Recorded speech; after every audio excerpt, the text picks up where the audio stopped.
Hi guys, in this video I show you how to pixel faces in Canva. Let's go.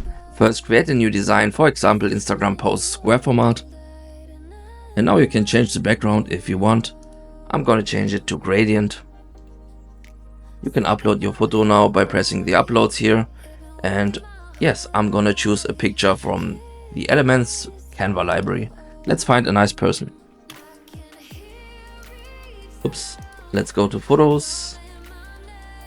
And let's choose this one, for example. If I crop it down a little bit by grabbing the edges here, and then I'm gonna remove the background, make it a little bit bigger.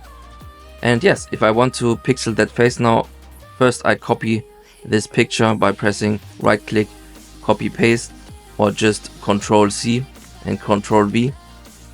Put it on top of the other one.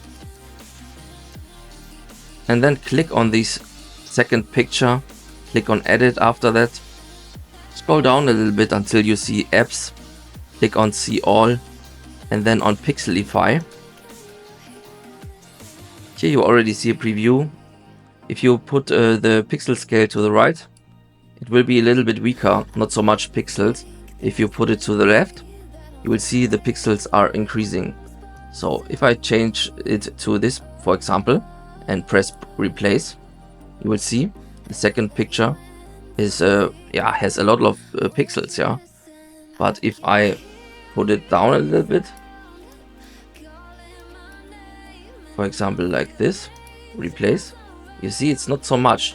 You still cannot recognize this person, but it's not so much. Perfect. So you can see it's not only the face now. If you only want the face, you can, for example, use the shape cropper.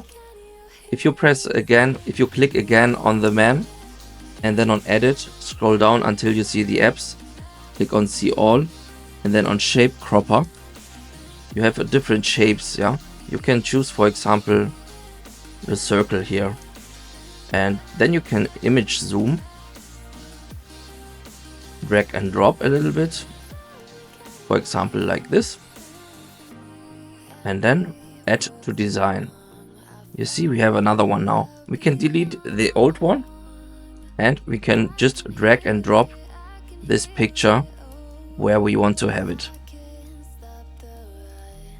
Alright guys, that's all for this video. You see you have now a face pixeled by using Canva. Thank you for watching. See you next time.